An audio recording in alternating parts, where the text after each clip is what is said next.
how many people are familiar with what these 4 digits mean for a NACA 4-digit airfoil? We talked about it like once.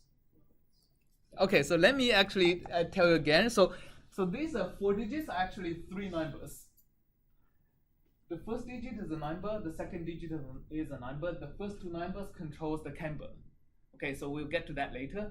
The third number is this last 2 digits. So this is a number in percentage that controls the thickness of the airfoil. So 0, 0 means there is no camber, it's a symmetric airfoil, and the 12 means the maximum thickness is 12% of the cord. Okay, so if you want a thin airfoil that's consistent with our thin airfoil theory we discussed today, you can go back to Xfoil folder, type NACA 0004. That'll create another symmetric airfoil with what percent thickness? Yeah, what is the thickness of this airfoil in terms of the cord? Yeah, 4% of the cord, right? So this is a much thinner airfoil. All right. Okay, so this is the shape of the airfoil. This is the pressure distribution. And because we are setting it to 0 degree angle of attack, so this is setting the angle of attack, right? The upper and lower surface has exactly the same pressure distribution, so there is a single line. And that's going to change when we put it at a non-zero angle of attack, so 1 degree angle of attack. Now we see 2 lines. Can somebody look at the CP distribution? Just remember this is negative, right? More up is more negative, and the bottom is equal to 1. Somebody tell me which one is the upper surface, which one is the lower surface?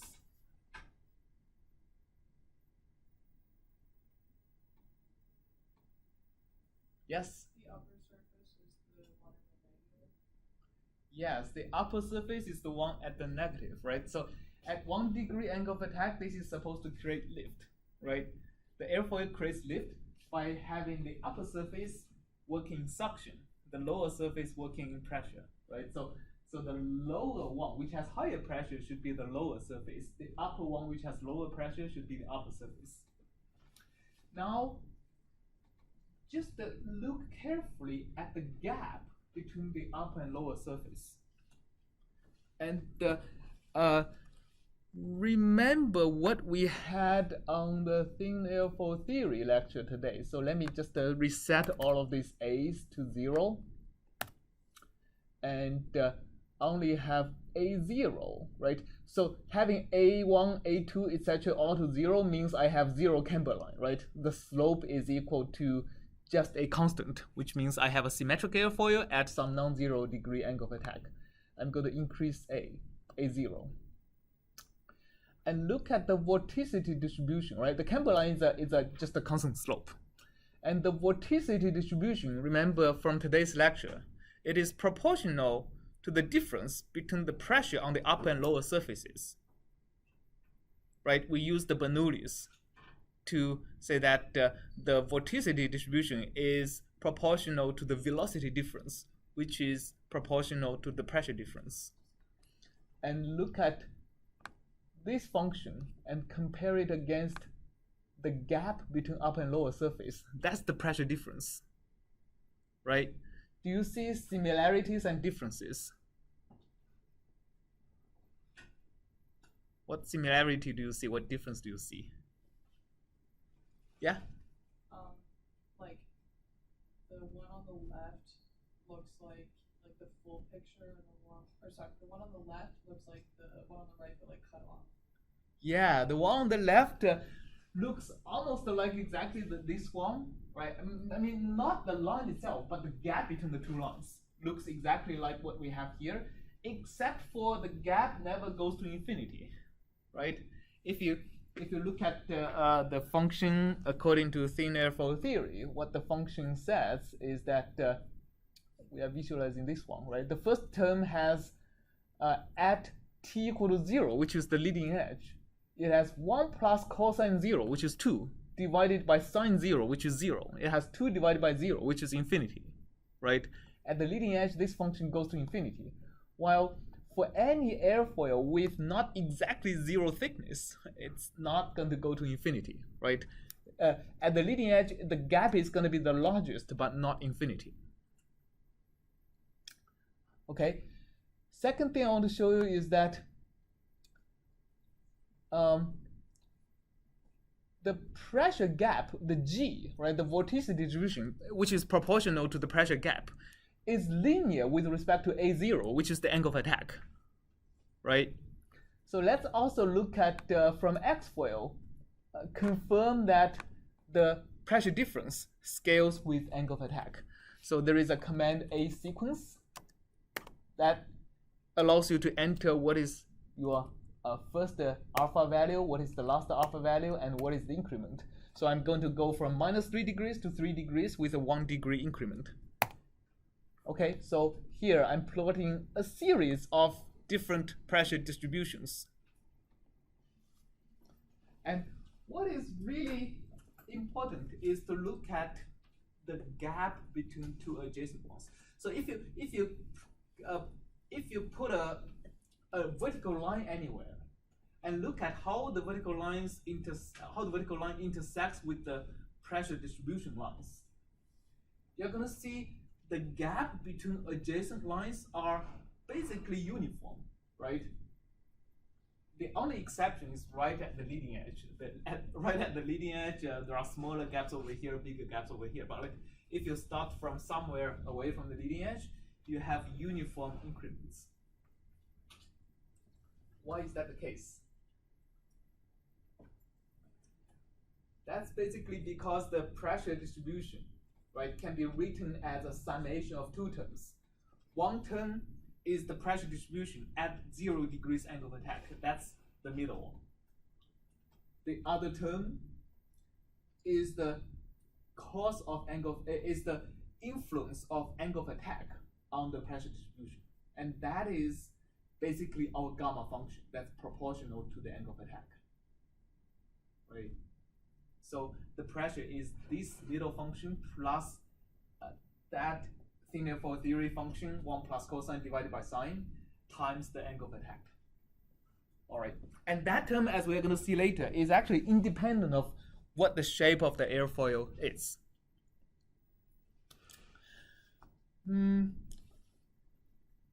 Also, we remember from thin airfoil theory, right? This function integrates to, if we look at a non-zero A0, right? Look at the lift coefficient. The lift coefficient is basically 2 pi times the angle of attack. Okay, now look at here. So can somebody convert the 3 degrees to rating and then multiply by 2 pi to see what the number is? And how is the number different from the CL we get over here? Do we get a CL that's larger or smaller than was predicted by thin airfoil theory? And how much bigger and how much smaller?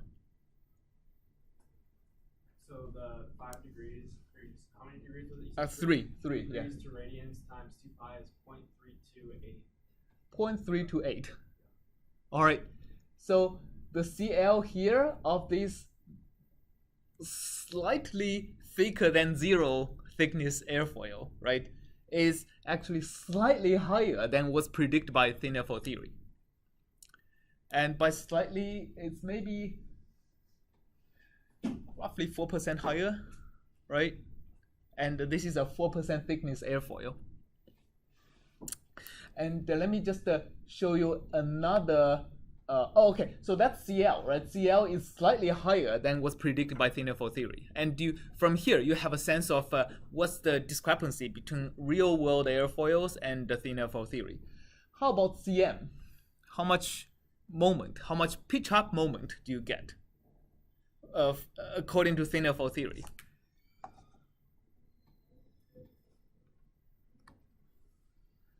Anybody remember what thin airfoil theory predicts for a symmetric airfoil? What is the CM? Right? 0, right? For symmetric airfoil, you are not supposed to get any aerodynamic moment around the quarter chord. Again, That's according to thin airfoil theory. And for this finite thickness airfoil, the Cm is almost 0, right? It's 10 to the minus 3, which is small enough to ignore. Now let's actually look at how things changes when we look at NACA 0012, something that's 3 times thicker than this. So just focus on 3 things. One is, how does the pressure distribution change? Okay. And 2 is how the lift coefficient change, and 3 is how the moment coefficient change. Okay, and I'm going to do the same sequence. -3, 3, and 1. All right. Okay, so the first thing is, remember we said that the gap between one angle of attack and the next angle of attack, right?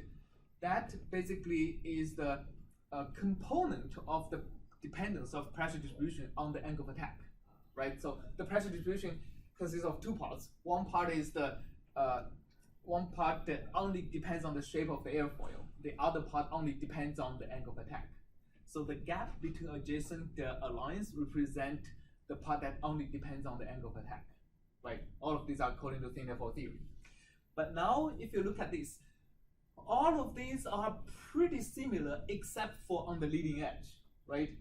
So the gap between one line and another line didn't really change as we make the airfoil thicker. But the extent to which the function agrees actually has shrunk a little bit. So if you remember previously, this line goes up to here, right? So the fact that on the thin airfoil theory function, that function goes to infinity. This is much less than infinity than the previous case, right? So the thicker the airfoil is, there is a larger section near the leading edge that disagrees with thin airfoil theory. So that's one. But overall, like on the rest of the airfoil, the gap stays the same function. Okay. Second is how about CL? Right. Remember previously the thin airfoil theory predicts 0.32 something, 328, right? And for the thinner airfoil, it was a 0.33 something, right? So this is now 0.36 something. The deviation is even larger, right? So for let's say the thin airfoil theory predicts the slope is 2 pi, right? For realistic airfoils, the slope is slightly more than 2 pi, right? This is the slope of alpha versus CL. And in this case, for 12% thickness, the slope maybe is roughly like 12% higher, right, than the 2 pi figure. All right, and Cm, instead of a 0.001, we get 0.004, right? So there is even more deviation from the 0 predicted by thin airfoil theory. All right. Okay, any questions on this set of examples on the symmetric airfoil? How about half of us are still waiting? So. Okay. I have a question, just like about the way it's like functioning on my laptop. Like when you had like one like NACA like type airfoil up and then did a different one, it like updated the thing, like the graph or whatever. But for me, I had to like close it out and pull it back up for it to like change the graph. Oh, so when I type NACA something, like this doesn't change, right? Yeah. I have to go to opera and type alpha 0 for this to change. So when you go to opera and type alpha 0, it's all right.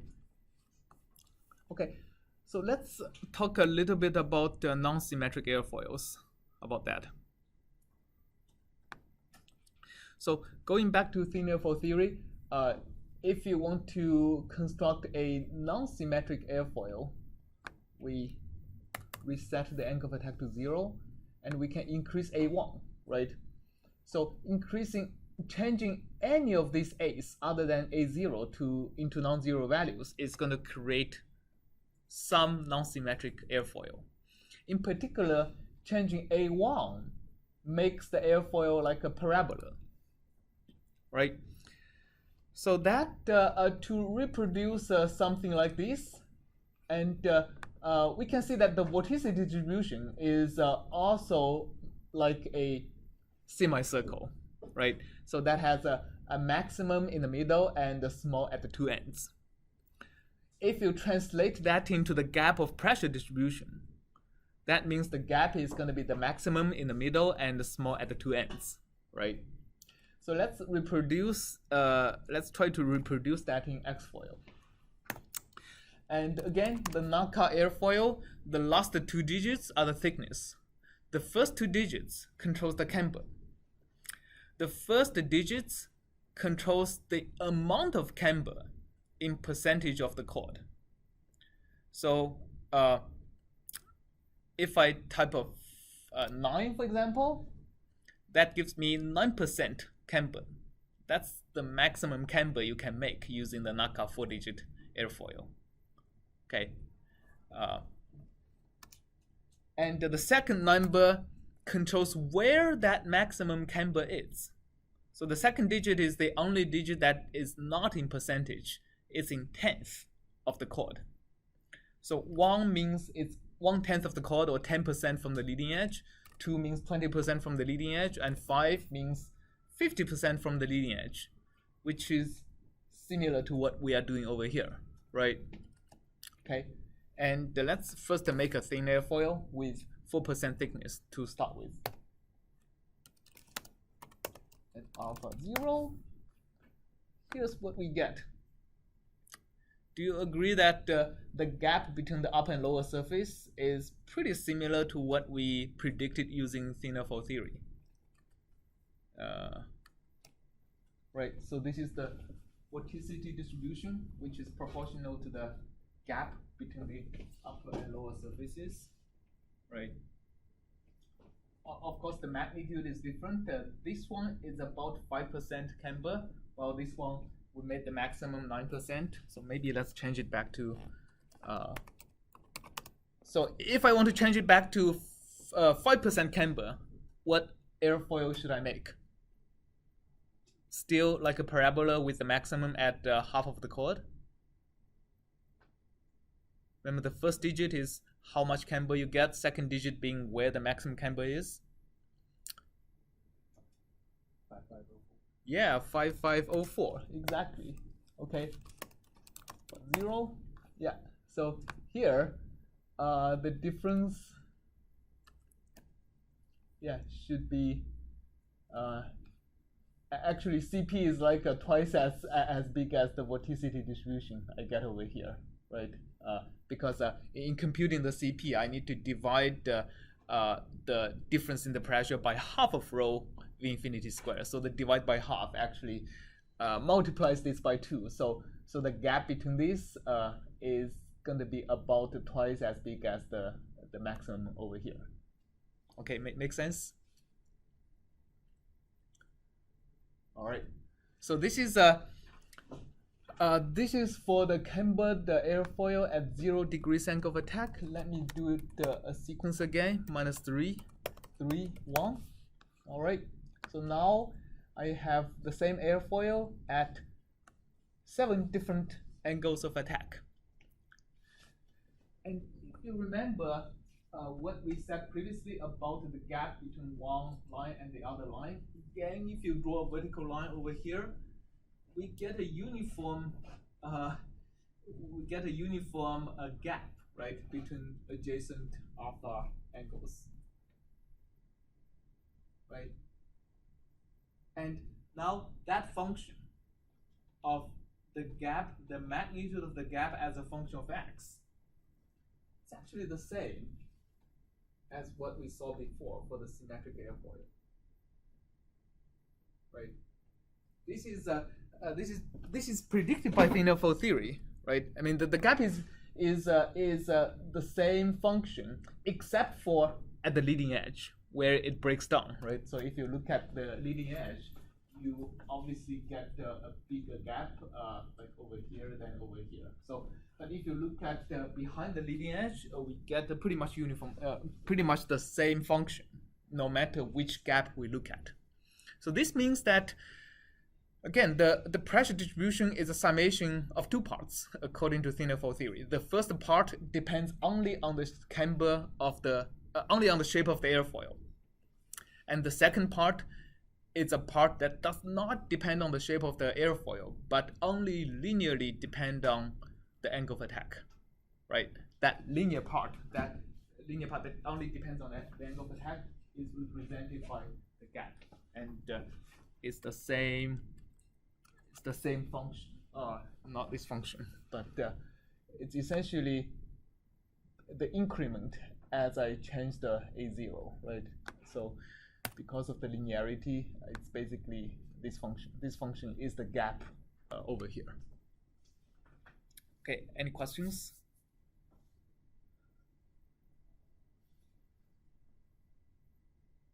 All right, okay. And because of the universality of this function, no matter what the camber, no matter what the airfoil shape looks like, if you look at the slope, if you look at how CL depends on the angle of attack, although you get a constant shift, right? At 0 degrees angle, you get a non-zero CL, but the slope is going to be independent of what the shape is. So if you look at the CL versus angle of attack, you get a line that's basically shifted, but without changing in the slope. So that's CL. Also look at CM, right? So CL is not going to be 0 anymore. That's also pretty much predicted by thin airfoil theory. So if you make A0 equal to 0 and A1 equal to 0.2, right, you should get a CM equal to minus 0.157 and minus 0.157, right? Agrees pretty well. And what's interesting is that we did that in class only briefly, but this number, the CM number, doesn't change much, minus 157, right, as you change the angle of attack. See, the vorticity distribution changes a lot, but the moment around the quarter chord, because the increment in the pressure gap only is the same, it doesn't depend on what the shape is, right? The moment of that function around quarter chord is always 0. So changing angle of attack does not change the moment coefficient. And again, that's reflected over here, right? We see it changes only a little bit in the third digit after the decimal point. So the moment around the quarter chord is pretty much only a function of the shape of the airfoil, not the angle of attack. All right. Okay. So this is generally true for cambered airfoils.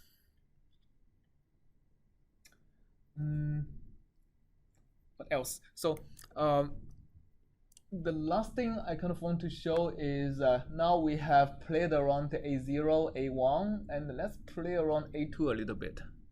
You have this Desmos link, right? You are free to play with any of these parameters. I think I did all the way to A5. And you are free to add more terms on this and arbitrarily many terms. So what is the effect of A2 if you change A2 like this? Can somebody describe to me what does A2 do if I change the value? How does A2 change the camber line of the airfoil?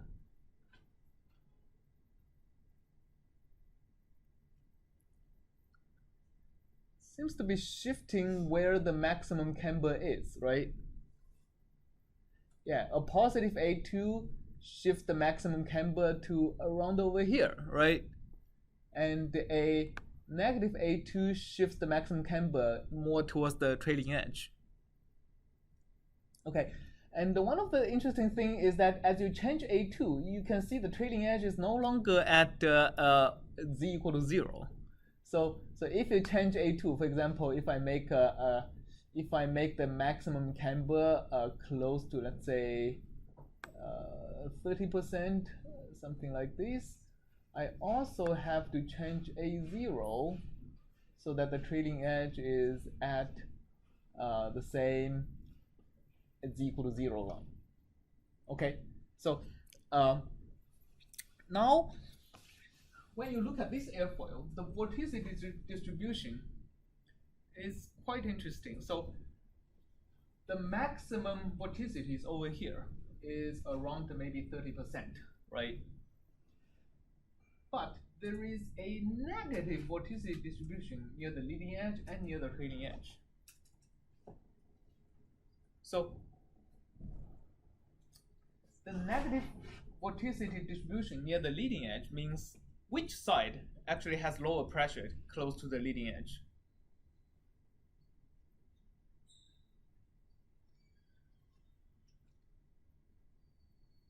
Yeah, around the leading edge, which side has higher pressure, which side has lower pressure? The underside will have lower pressure. Yeah, the underside is going to have lower pressure, right, than the upper side. So let's actually see if that's actually the case in Xfoil.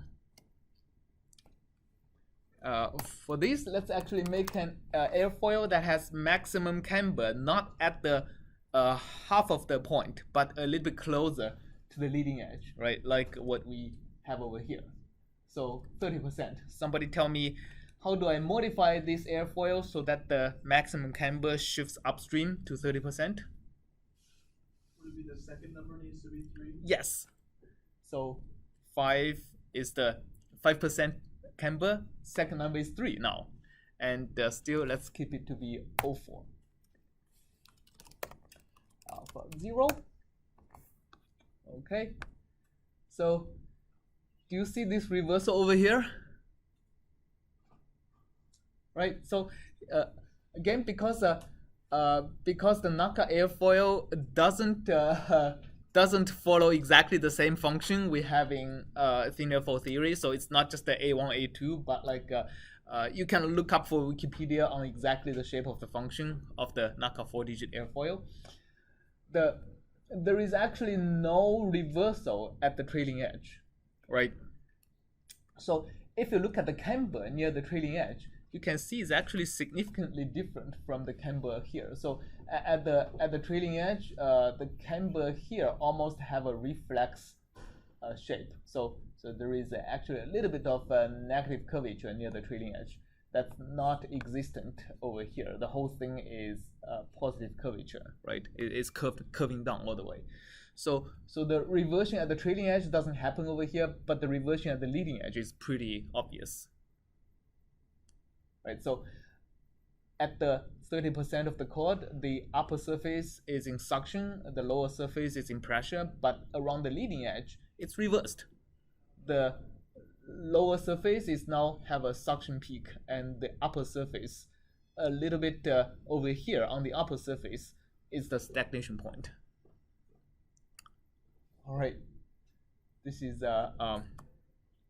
this is the effect of playing with the camber, and actually in Xfoil you can go to a mode called GDES, geometric design, right? That actually allows you to change the camber line. So for example, if you modify the camber by going to the camber, right, and you can like add this is the right command to modify the camber.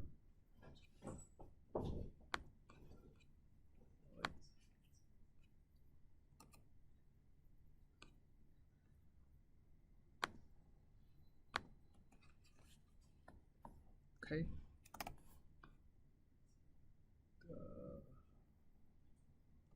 Add. Okay, so that changes the airfoil.